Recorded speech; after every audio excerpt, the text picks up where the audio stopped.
resplandeceis. Mensagem de vida ao mundo anunciando,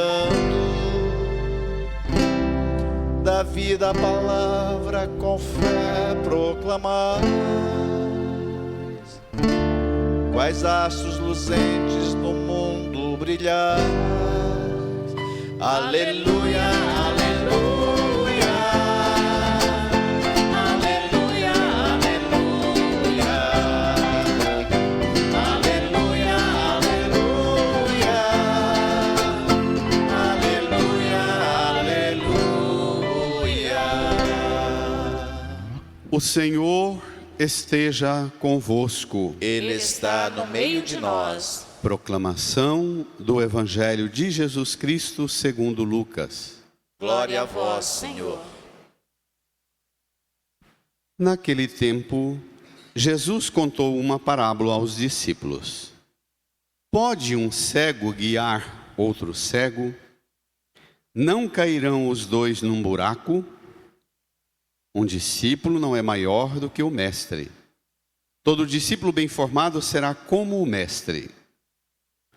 Por que vês tu o cisco no olho do teu irmão e não percebes a trave que há no teu próprio olho?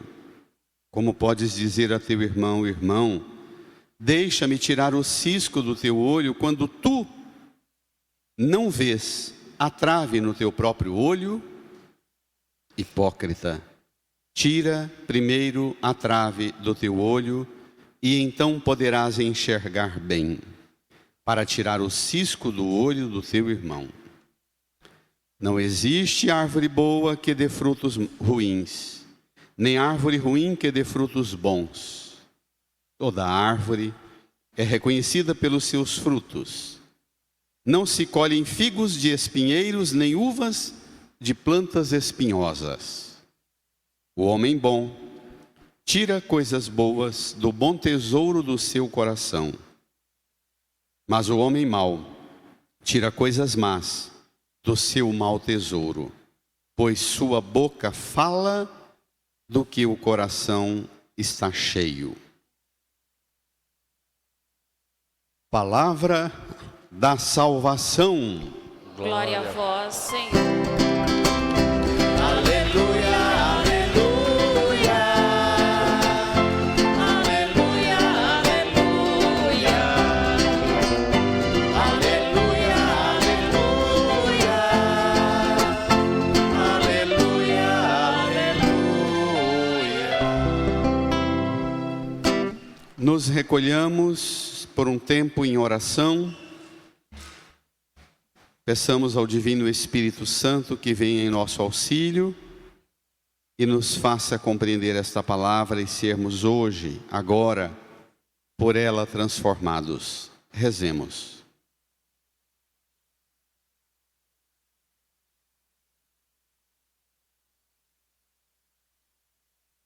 Amém.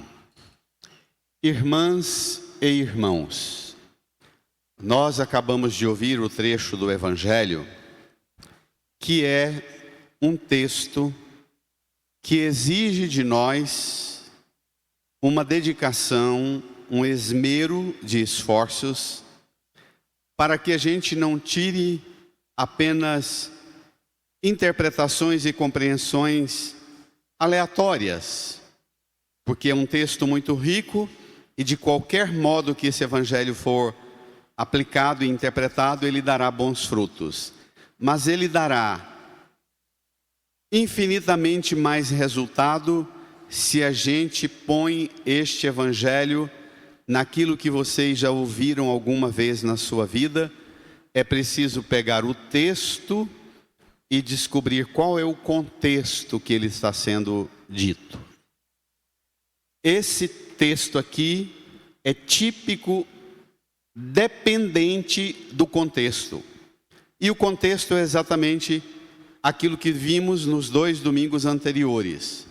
Jesus desce do monte, depois de passar a noite em oração com os discípulos, escolhe 12 apóstolos, chega ao pé da montanha, na planície, estava uma numerosa multidão de discípulos e de gente de toda parte, da Palestina inteira, e ele chamou os discípulos para perto e dirigiu aos discípulos um ensino, que em Lucas nós chamamos de o Sermão da Planície, que em Mateus chamamos de o Sermão da Montanha.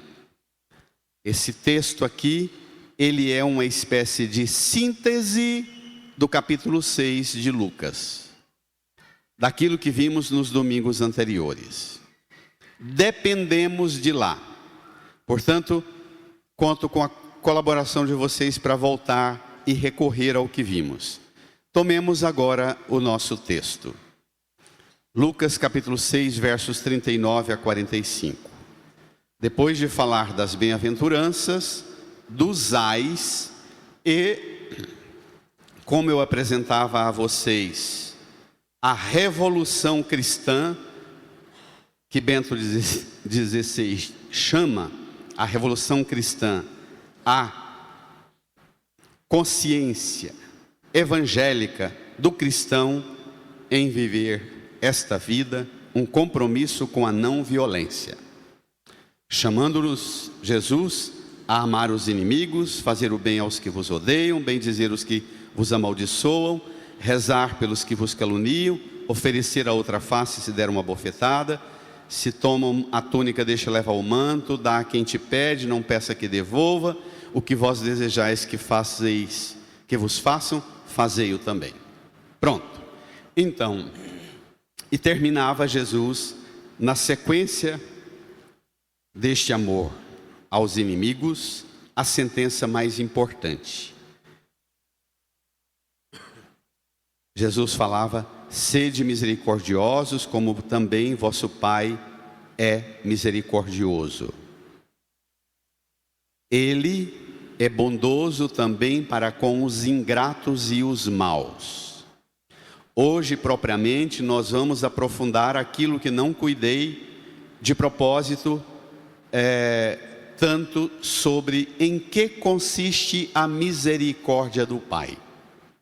Vamos reler esse texto agora, extraindo a identidade de Deus como Pai misericordioso. Tomemos. Naquele tempo, Jesus contou uma parábola aos discípulos. O evangelista chama de parábola, mas é mais um conjunto de dizeres. A parábola geralmente são historinhas desenvolvidas.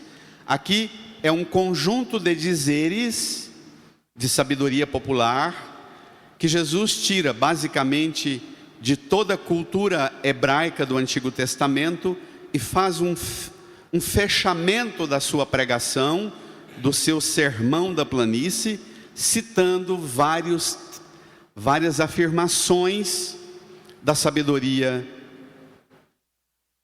dos livros do Antigo Testamento. Vamos lá? O conteúdo da parábola. Leiamos. Pode um cego guiar outro cego? Não cairão os dois num buraco? Pronto. Cego guiar outro cego. Em que consiste a cegueira? Em viver dizendo-se cristão, mas tomado de ódio, de raiva. A cegueira aqui, nós precisamos, eu disse, aqui é um esforço de hermenêutica, de estudo da literatura típica da forma escrita chamada Evangelho. A cegueira consiste no que é reservado dentro de nós de sentimentos e afetos, conforme ele ensinou. Ele começa falando de cegueira, de visão, e termina, e já para ajudar-nos a explorar mais fortemente a riqueza do texto, eu queria que vocês viessem comigo no último versículo, versículo 45. Depois a gente retoma lá a sequência.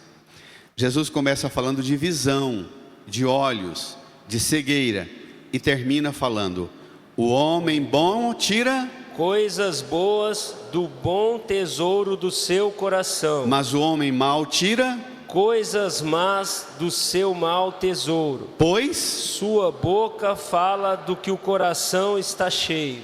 é essa boca que fala do coração está cheio, é o inimigo, quem te odeia, quem te amaldiçoa, quem te calunia, quem te dá bofetada. Sua boca fala do que seu coração está cheio.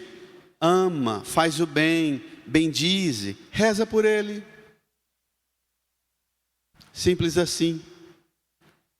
Então, esse é um típico texto que exige um tipo de disciplina, de retomada, muito característica dos próprios, da estrutura dos evangelhos.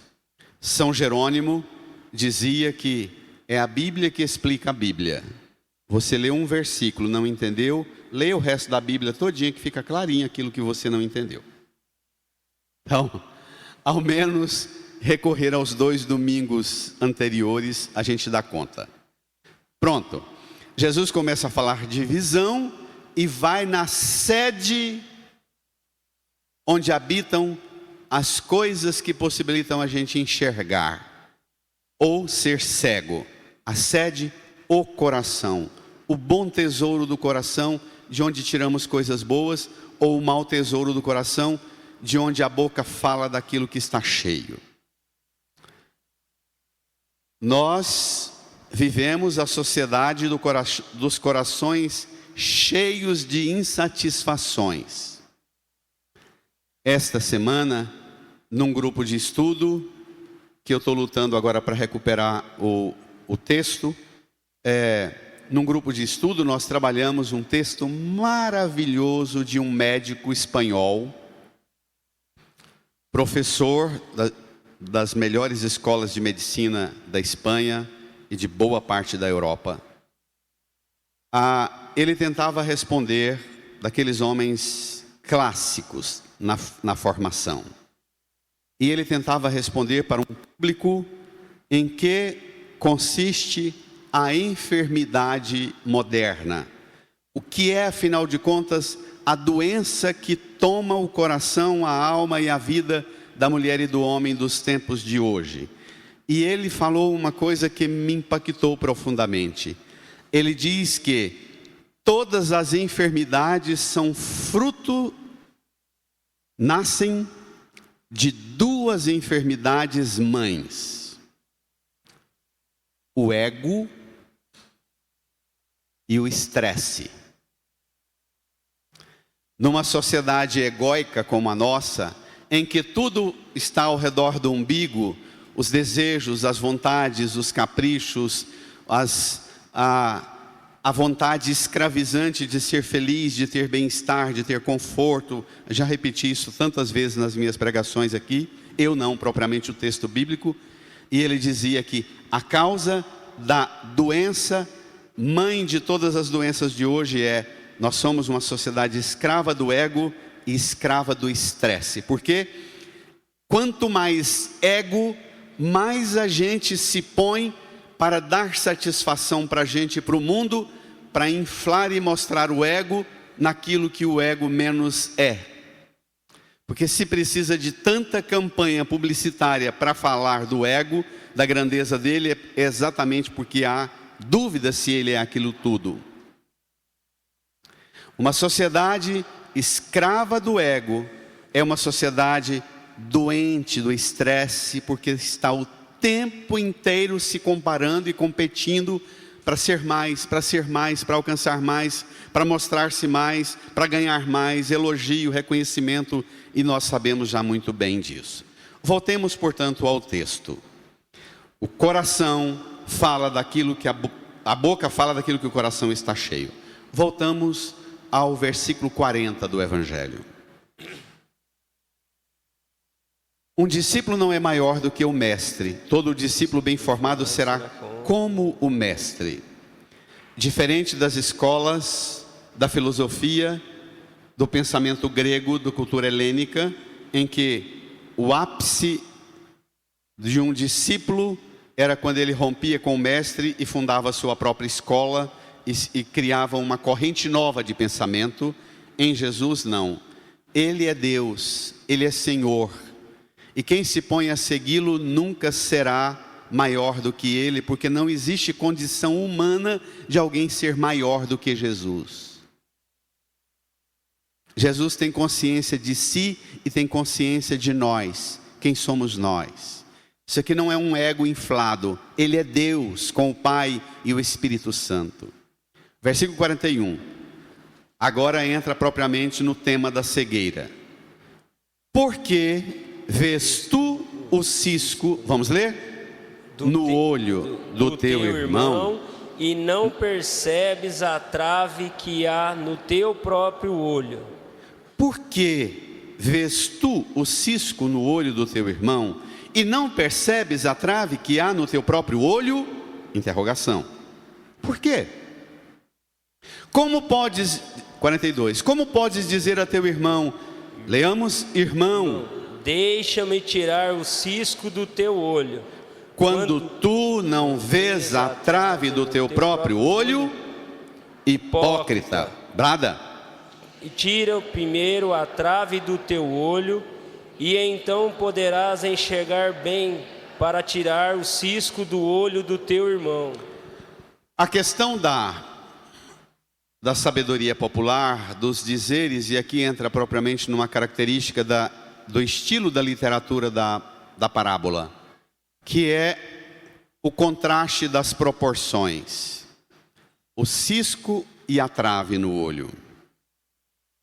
Eu olho para você, faço minhas críticas a você, corrijo você, digo que você precisa da minha ajuda, me esforço para que você aceite a minha ajuda, dizendo para você que há um cisco no teu olho, e não tomo consciência que em meu olho tem trave.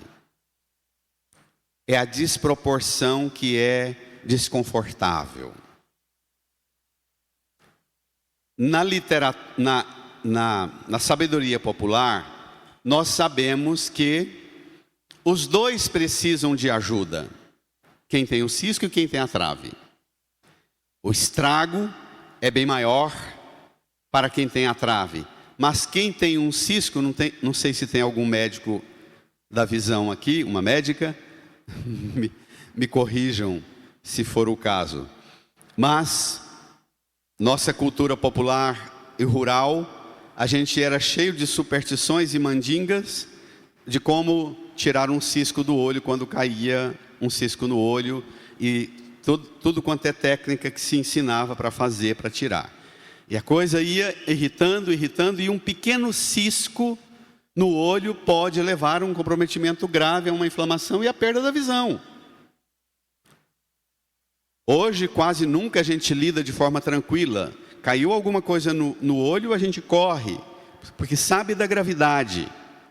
A questão aqui é que o discípulo que segue o mestre tem que ter noção da necessidade de ajuda, seja para tirar o cisco do olho ou para tirar a trave do olho. Mas para ser discípulo de Jesus, vai precisar contar sempre com ajuda, seja do irmão, seja do próprio Cristo, para intervir e curar-nos daquilo que nos torna enfermos e compromete nossa capacidade de enxergar e ver as coisas, ter saúde da visão. As perguntas que aparecem: como é que você, como é que eu, que nós lidamos com a consciência que temos de nossas enfermidades, ciscos ou traves? Como posso passar minha vida oferecendo ajuda para os outros, para tirar o cisco, quando eu tenho uma trave no meu próprio olho? Jesus chama de hipócrita. O uso bíblico dessa expressão hipócrita, já falei tantas vezes, mas vale a pena voltar aqui. O hipócrita é um ator do teatro grego, das grandes arenas do espetáculo grego, das tragédias. Um mesmo ator habilidoso para a arte da representação. Ele ocupava, às vezes, numa peça, numa tragédia, vários personagens. Caracterizava a veste, o traje do personagem, e ele ia virando o traje no seu próprio corpo, e cada vez que virava, sacava de dentro da veste uma máscara e interpretava com voz, com características distintas, os personagens, muitos que ele interpretava. Aqui, propriamente, Jesus está dizendo que a gente é um encenador, a gente é um que tem um simulador de perfeição. É preciso vencer a hipocrisia que faz a gente ser alguém que passe fazendo de conta que a gente é todo o conjunto dos personagens que a gente interpreta, quando na verdade a gente não dá conta nem da gente mesmo. É uma consciência dura. Muitas vezes, ao invés de a nossa vida e a nossa convivência uns com os outros ir forjando e moldando na gente uma identidade, um caráter, uma personalidade, a gente vai criando máscaras, e em cada lugar a gente é uma representação mais dissimulada do que a outra. Isso pode acontecer? E na maioria das vezes, isso ocorre também por uma sociedade violenta, por uma sociedade opressora, por uma sociedade que não respeita a dignidade de cada um, o que cada um é, um pai, uma mãe, um ambiente de família que não cria autêntico canteiro de progresso da vida do filho, mas que pelo controle, pela manipulação, pela prepotência da autoridade, pais com traves nos olhos, a vida inteira infernizando filhos com ciscos nos olhos. E vice-versa, filhos também com pais. Isso existe? Não existe? É disso que Jesus está falando. Aí, vai aproximando-nos do tema importante do pensamento de hoje. Jesus quer ajudar-nos a tomar consciência de que nós precisamos de ajuda sempre. Hoje, esse texto, eu vi uma pregação muito bonita de um padre argentino. Ele dizia que a parte mais difícil da vida dele, para ser padre, foi quando ele teve consciência que ele seria sempre um ferido em busca permanente de cura, sendo instrumento de cura para quem procurasse a igreja. E às vezes a nossa vida é assim. Nós somos cuidadores feridos.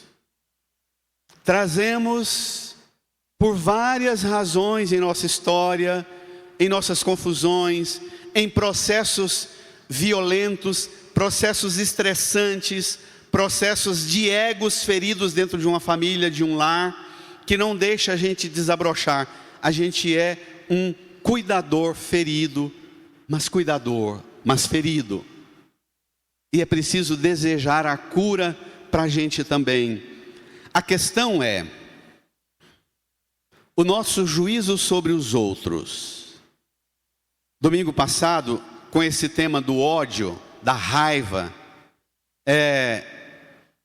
da sociedade do ódio e da raiva, da sociedade que conseguiu transformar até o cristianismo num lugar para que as igrejas, os pregadores se tornem ferramentas de domínio político, econômico, social, de manipulação das massas através da pregação do ódio, da raiva, do estímulo do ódio.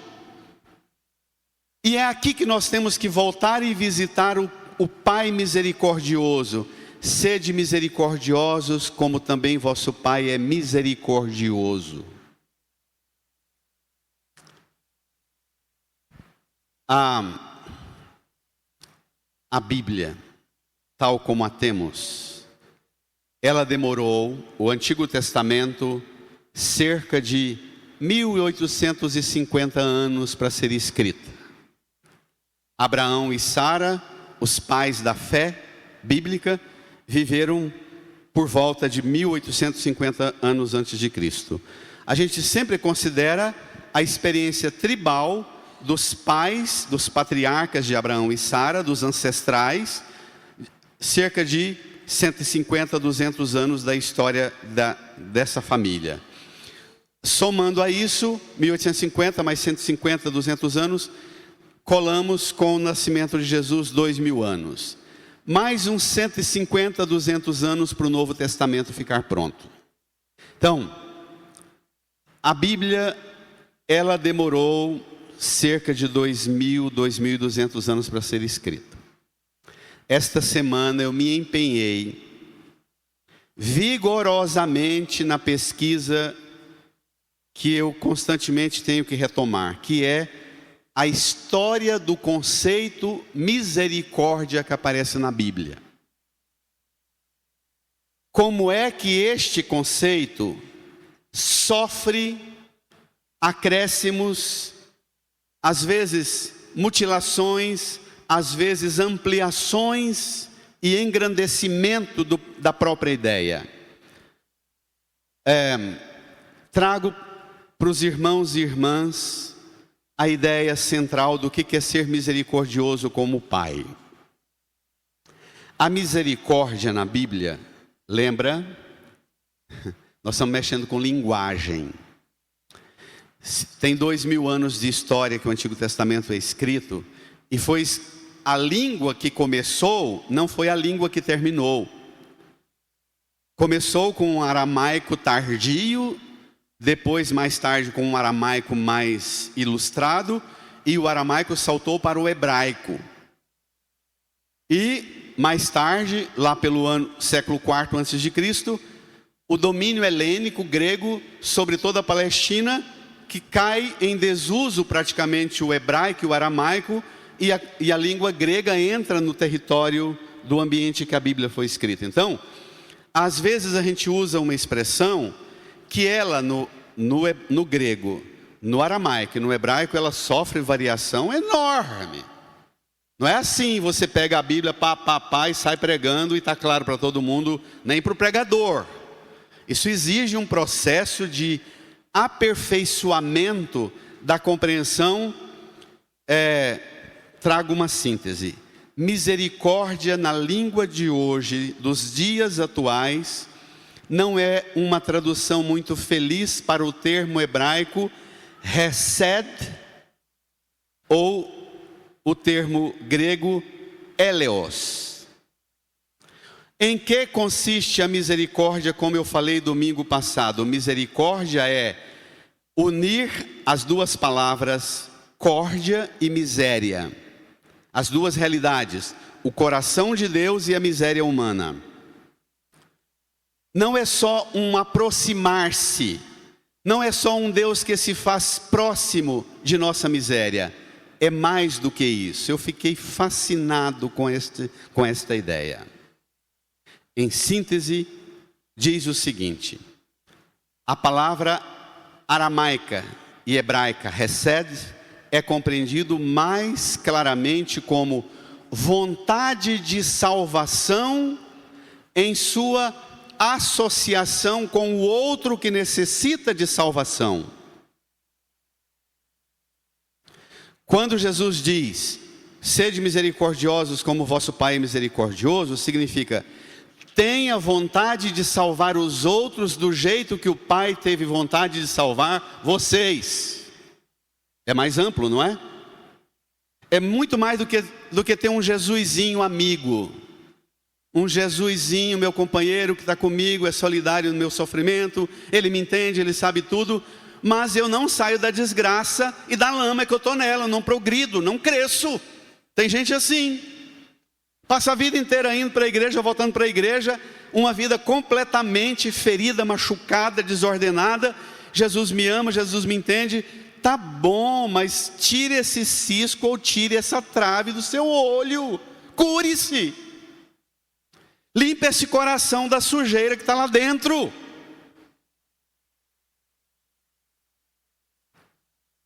Assim, quando Deus é misericórdia, segundo a compreensão do termo em hebraico e aramaico, o Novo Testamento pode ser entendido mais facilmente como Jesus, expressão da vontade salvífica de Deus. Ele não veio para ser um amiguinho nosso, ele veio para pôr-se no meio nosso e dizer-nos que há uma realidade para a qual Deus nos deseja, que ultrapassa esta realidade de viver aqui. Eu falei agora mesmo do ego e do estresse, na luta simplesmente para ser feliz, para ser feliz, para ser feliz, para ser feliz, na lógica do mundo, que nós precisamos olhar e descobrir a lógica do amor de Deus. Que distinção tem entre a felicidade da sociedade do ego e do estresse para o novo modo de viver a fé que Cristo apresenta e que Bento XVI chama de a cultura da não violência cristã e a revolução cristã, a revolução baseada no amor, no núcleo central do amor, não nas estratégias econômicas, políticas, midiáticas, mas a revolução do amor, um amor que definitivamente não se apoia em recursos humanos, até porque os recursos humanos nunca poderão dar-nos o que a misericórdia de Deus pode nos dar. Vai, reage. Nós nunca poderemos salvar ninguém. Nós podemos, quando muito, levar uns aos outros para tirar o cisco ou para tirar a trave. Mas levando alguém, nós também vamos precisar de que este alguém a quem levamos também nos leve a tirar o cisco ou a trave do nosso olho. Amém? Aceitar ajudar é tão importante quanto aceitar ser ajudado. A síndrome da Gabriela, eu nasci assim, eu cresci assim, vou ser sempre assim, não cabe no itinerário da vida espiritual de quem segue Jesus. Olhe para a cruz. Quando Jesus diz que nós deixemos de ser hipócritas, que nós permitamos que seja tirada a trave do nosso olho, é para limpar a nossa visão e a gente enxergar que tanto eu que tenho trave no olho, quanto o meu irmão que tem cisco, nós precisamos da misericórdia dele, o único capaz de dar-nos cura, libertação e, mais do que cura e libertação, dar-nos salvação. Misericórdia, portanto, é um termo. Agora, olha a síntese. Para ter misericórdia como Pai, ser misericordiosos como Pai, diz o conceito teológico da misericórdia. Ser misericordioso é saber da necessidade do outro, sentir, amar, agir e realizar a mudança de vida do outro. Não basta só saber, não basta só sentir. É preciso saber, sentir, amar, agir e operar, porque Ele fez assim. Vontade, amor e ação que operam a realidade nova. Sabe da condição do outro. Ele, Jesus, é por excelência aquele que sabe nossa condição. Sabe de nossa incapacidade para vencer o pecado, o sofrimento e toda a realidade que o pecado impõe sobre nós. Misericórdia, portanto, de Deus, que é misericordioso, Ele é aquele que providenciou as condições para mim e para você, com ciscos ou com traves, para que nós tenhamos a graça de voltar a enxergar e vermos-nos irmãos e ver nele o Senhor que nos ama e que nos salva. Amém? Vai, reage.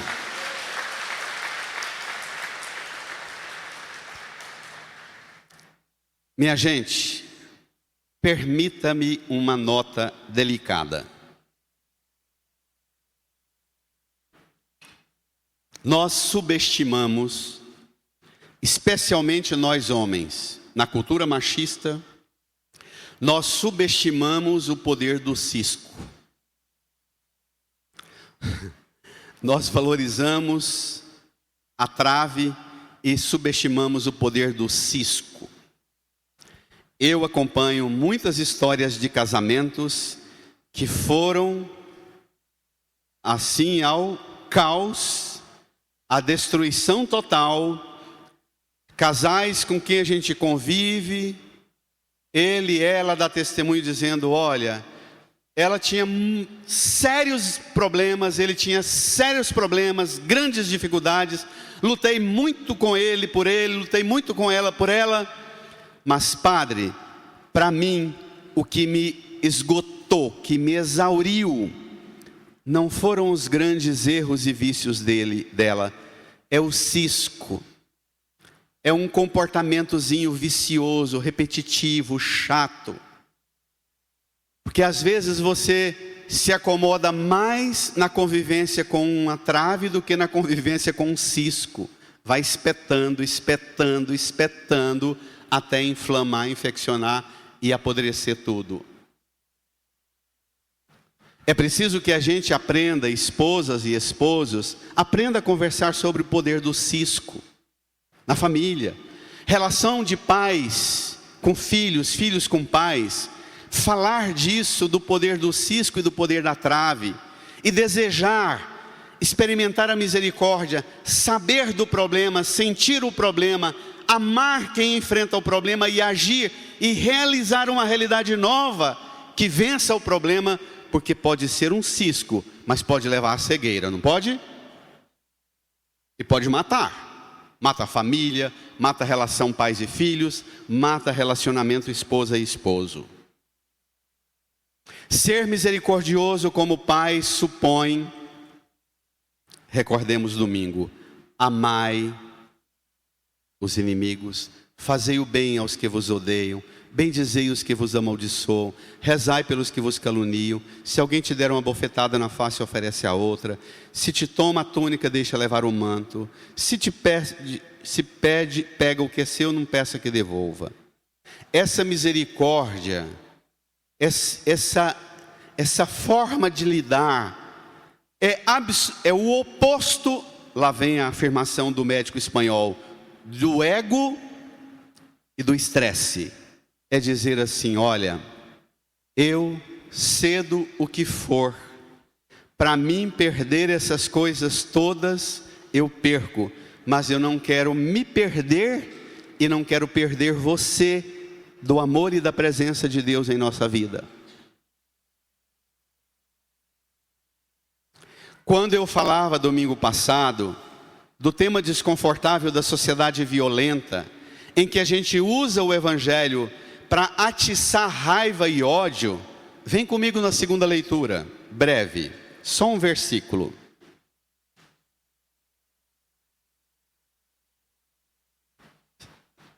(55 e 56). A morte foi tragada pela vitória. 55. Ó morte, onde está a tua vitória? Onde está o teu aguilhão? Aguilhão é o ferrão. É a mesma ideia do cisco. O ferrão. Versículo 56. O aguilhão da morte é o pecado. E a força do pecado é a lei. Lei com L maiúsculo. Que lei é essa? Lei bíblica. Nós, pregadores do evangelho, que usamos a lei para ser o aguilhão da morte e do pecado, e não para ter compaixão e misericórdia de quem está na pior. Usamos a Bíblia para aumentar a raiva, o ódio, a intolerância. Transformamos a Bíblia e o púlpito no lugar de ensinar gente de ideologia de esquerda a odiar quem é de direita, e de quem é de direita odiar quem é de esquerda. E a gente dizer, olha, nós só vamos ser felizes quando a gente destruir todos que são daquela linha. E usamos a Bíblia, e usamos o evangelho.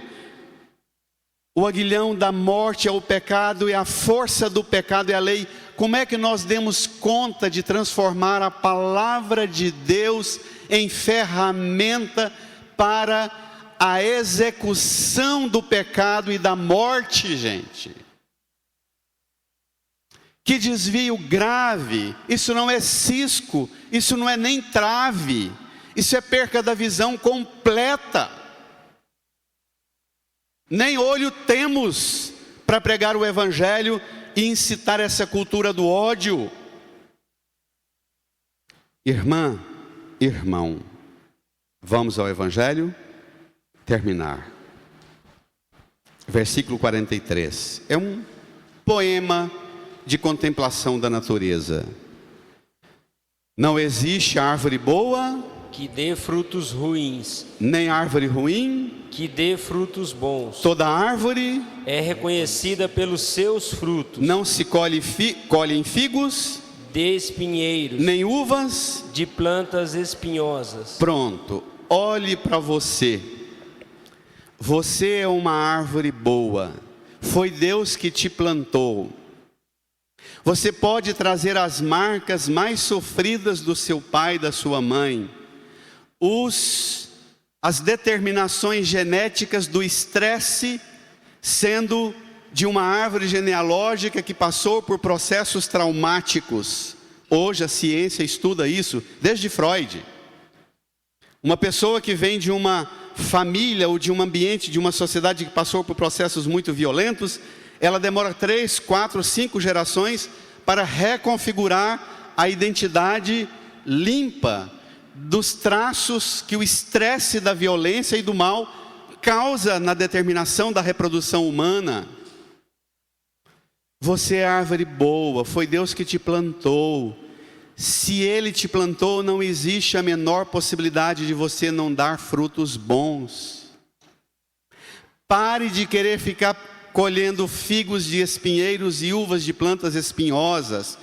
Você não é espinheiro, você não é planta espinhosa, você não é árvore má. Sua árvore é um dom de Deus e Ele mandou Jesus aqui para cuidar de você. E Jesus tem todas as condições, todas, de regenerar a árvore da sua vida e devolver as condições para você viver essa vida produzindo frutos bons. Amém? Amém. Brada uma salva de palmas para Ele. Vai, vai. Palma para Jesus, palma para o Senhor, palma para Jesus, palma para o Senhor.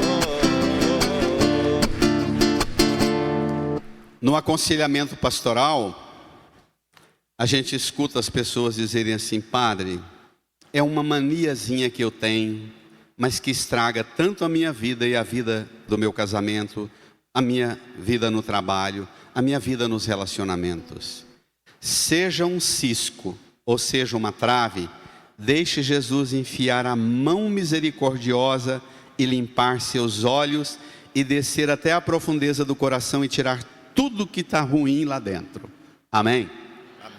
Sai daqui curada, curado. Amém?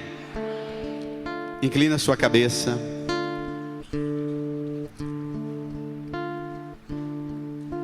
O homem bom tira coisas boas do bom tesouro do seu coração. Fale para Jesus devolver a bondade para o seu coração. Fale para Jesus restaurar, regenerar a bondade no seu coração, tirar tudo que transformou e às vezes transforma você num espinheiro. Ele tem poder. Acolha a mão misericordiosa de Jesus, restaurando você, para que você retome a graça de gerar, de produzir frutos bons. Reze, fale com Ele.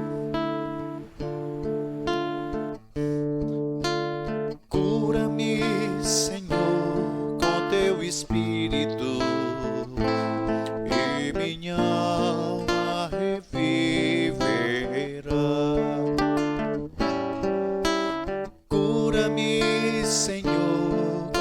Espírito, e minha alma reviverá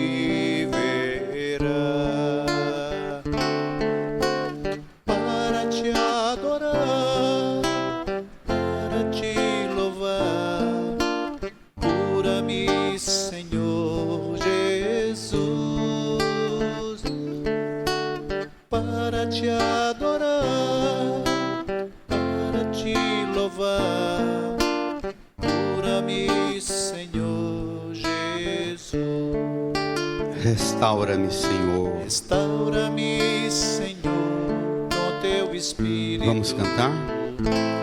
E minha alma Restaura, Senhor, reviverá. minhas condições de produzir frutos bons, Restaura-me, Senhor, com teu Espírito. e minha alma reviverá.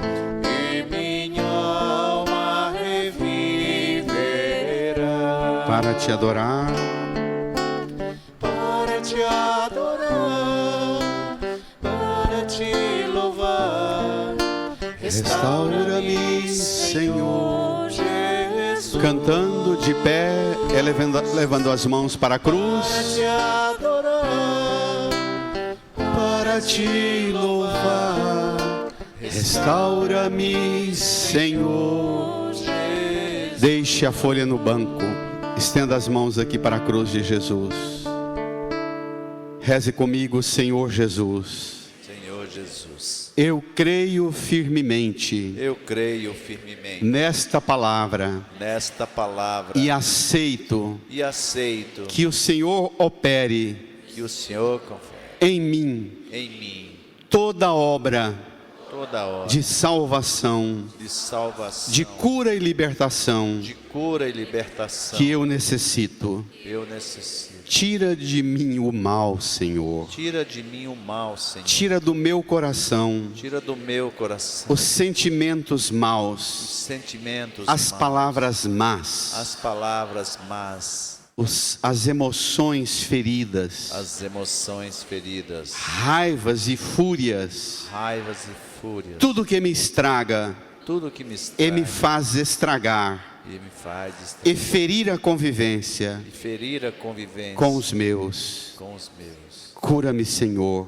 Cura-me, Senhor, por seu sangue, com seu sangue, por sua misericórdia. por sua misericórdia. Restaura em mim Restaura em mim a purificação do coração. a purificação do coração. Lava a minha visão Lava a minha visão dos ciscos dos ciscos e das e traves. das traves. Eu creio, Eu creio, eu acolho, eu acolho, eu aceito eu aceito esta cura esta cura. agora, Jesus. Põe a mão no seu coração, inclina a sua cabeça, feche os olhos e apresente a Jesus sua oração confiante, aceitando que Ele transforme você, que Ele cure você, regenere você, para que leve você de volta para regenerar sua casa, seu casamento, sua família, seu trabalho, sua escola e o mundo. Aceite e renove com alegria esta aliança com o Senhor. Obrigado, Jesus. Nós louvamos e glorificamos o nome do Senhor, porque a sua misericórdia não nos abandona em nossa fraqueza. Obrigado, Senhor. Amém, Senhor. Manifesta esta graça de cura, dando um abraço curado em quem está do seu lado, desejando a paz do Senhor. Saudai-vos.